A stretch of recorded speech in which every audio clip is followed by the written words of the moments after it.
Baik, bismillahirrahmanirrahim. Assalamualaikum warahmatullahi wabarakatuh. Jumpa lagi dengan saya di Abil Maiwa Channel. Jadi teman-teman, channel ini merupakan channel pendidikan tempat kita berbagi tentang aplikasi pendidikan, Microsoft Office, serta tips dan triks komputer. Jadi pada video kali ini Bapak Ibu ya, kembali lagi admin akan berbagi sebuah video informasi terkait sistem pemilihan formasi yang akan dilalui guru lolos passing grade di portal SSCISN 2020. Baik-baik data ini. Jadi di sini kami akan menyajikan terkait simulasi ya, simulasi sederhana terkait sistem pemilihan formasi yang akan dilalui guru lolos passing grade di portal SSCISN 2022. Meskipun di SSCISN sendiri belum ada terintegrasi mekanisme resmi terkait pemilihan formasi, namun di video ini kami akan mencoba memberikan bayangan menggunakan data tahun lalu atau menggunakan SSCISN tahun 2021. Jadi ini semacam simulasi saja Bapak Ibu ya. Jadi ceritanya untuk juknis pemilihan formasi memang belum ada yang resmi, tetapi kami mencoba memberikan sedikit pencerahan menggunakan metode simulasi menggunakan akun tahun lalu. Baik, kita langsung to the point saja ke informasinya Bapak Ibu ya. Jadi dasar kami di sini adalah laporan singkat hasil audiensi FGHN LPSI dengan BKN Republik Indonesia. Nah, di sini dikatakan Bapak Ibu ya bahwasanya pelamar dapat memilih formasi yang tersedia berdasarkan pelamar prioritas, seperti itu ya. Kemudian sistem penguncian formasi yaitu guru induk diprioritaskan untuk memilih formasi yang tersedia, seperti itu ya. Kemudian dalam sistem pemilihan formasi, pelamar prioritas 1 guru lolos passing grade akan diarahkan oleh sistem untuk memilih formasi yang tersedia dan hanya konfirmasi dengan memilih yes atau no. Jadi kalau kita memperhatikan memang sistem pemilihan formasi untuk pelamar prioritas 1 itu sangat simpel Bapak Ibu ya. Itu sangat simpel karena akan Bapak Ibu hanya akan melakukan konfirmasi dengan memilih yes atau no. Nah, di sini kami mencoba berdasarkan data yang ada di sini Bapak Ibu ya, kami akan mencoba melakukan simulasi bagaimana pemilihan formasi untuk prioritas 1. Tetapi kami tidak menggunakan SSCISN 2022 karena memang belum ada petunjuk resminya. Kami mencoba mengadakan simulasi menggunakan akun tahun lalu ya, atau panduan tahun lalu tahun 2021, seperti itu ya. Oke, kita langsung saja ke tutorialnya Bapak Ibu ya.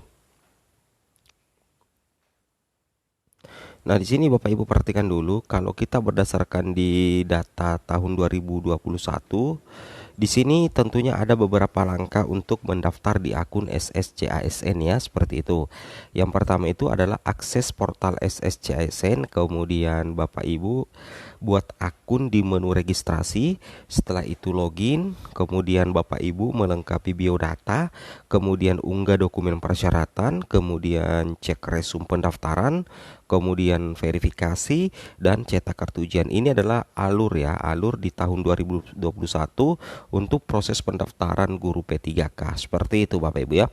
Nah, namun karena di tahun 2022 ini ada banyak sekali perubahan, yang mana adanya pelamar prioritas 1 ya, pelamar prioritas 1, 2 dan 3 yang tentunya sudah tidak dites lagi Bapak Ibu ya, sudah tidak dites lagi. Jadi secara otomatis nantinya untuk pelamar prioritas 1 itu tidak perlu lagi membuat akun ya, tidak perlu lagi membuat akun SSCISN, tetapi langsung login menggunakan akun tahun lalu, seperti itu ya. Jadi nanti di sini ini akan ditinggalkan ya. Jadi Bapak Ibu akan langsung login di sini, login ya, seperti itu. Nah, kemudian kita coba lanjut lagi.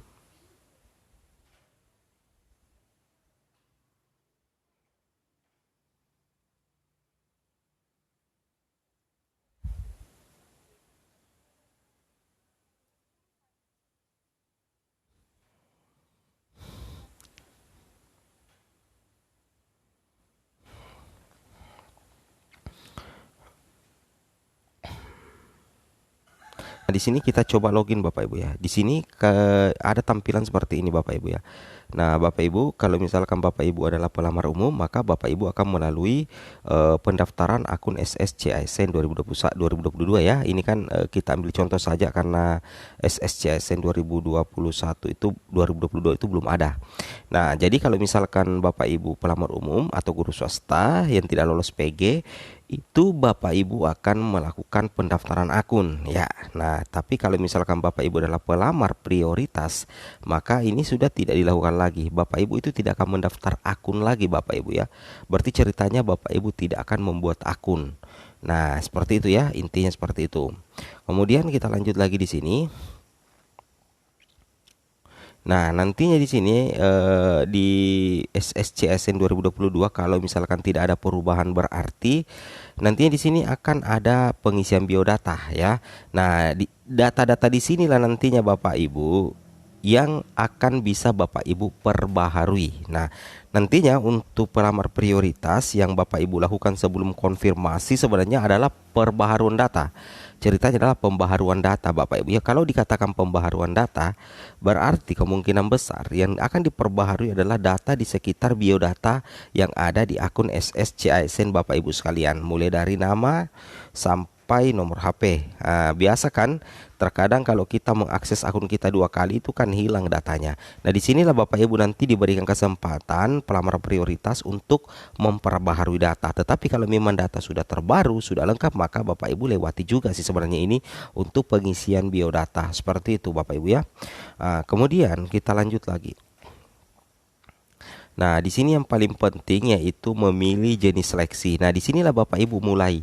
Kalau pelamar prioritas itu fokusnya itu di memilih jenis seleksi. Nantinya di sini Bapak Ibu tentunya akan diperhadapkan atas 3, PPK Guru, CPNS, dan P3K non guru. Nantinya Bapak Ibu di situ itu silakan Bapak Ibu pilih P3K Guru. Ya, seperti itu ya. Ini kan kita cuman pakai akun 2021 ya, tapi saya rasa alurnya nanti tidak akan terlalu jauh berbeda Bapak Ibu ya. Nantinya Bapak Ibu itu kalau misalkan ada muncul memilih jenis seleksi dan diminta untuk memilih, maka Bapak Ibu pilih saja P3K Guru karena kita ini mau melamar ceritanya P3K Guru. Seperti itu Bapak Ibu ya. Kemudian lanjut ya. Kemudian setelah itu kita lanjut lagi Bapak Ibu ya. Nah, nantinya di sini akan muncul ya. Misalkan kalau data Bapak Ibu itu belum ditautkan dengan info GTK, belum ditautkan dengan Verpal ya, Verpal ijazah, nantinya itu akan ada pemeriksaan data Dapodik. Tentunya ya. Nah, kalau pelamar prioritas itu sebenarnya sudah aman ya karena itu datanya sudah valid. Jadi data Dapodik, data NIK itu sudah valid karena itu mengambil data tahun lalu. Tetapi kalau ada perubahan nantinya tidak valid lagi dong kalau begitu. Nah, itulah pentingnya Verpal ijazah dan mengecek secara rutin data yang ada di Verpal PTK. Nah, kalau misalkan meminta Verpal lagi di SSCSN memang berarti ada data yang tidak valid. Kalau tidak ya it's okay, aman Bapak Ibu ya. Nah, jadi di sini Bapak Ibu sisa lewati saja kalau seperti itu. Nah, kemudian nantinya di sini pengisian biodata kan. Nah, kalau pengisian biodata kan pelamar prioritas itu semua datanya itu kan sudah ada nantinya Bapak Ibu ya. Sudah ada data di sini. Nah, kalaupun ada yang bisa diedit silakan Bapak Ibu edit, silakan Bapak Ibu perbaharuan data. Istilahnya seperti itu ya. Oke. Nah, kemudian lanjut. Nah, ini aplikasi Verpal Dapodik ya yang bermasalah Verpal ijazahnya.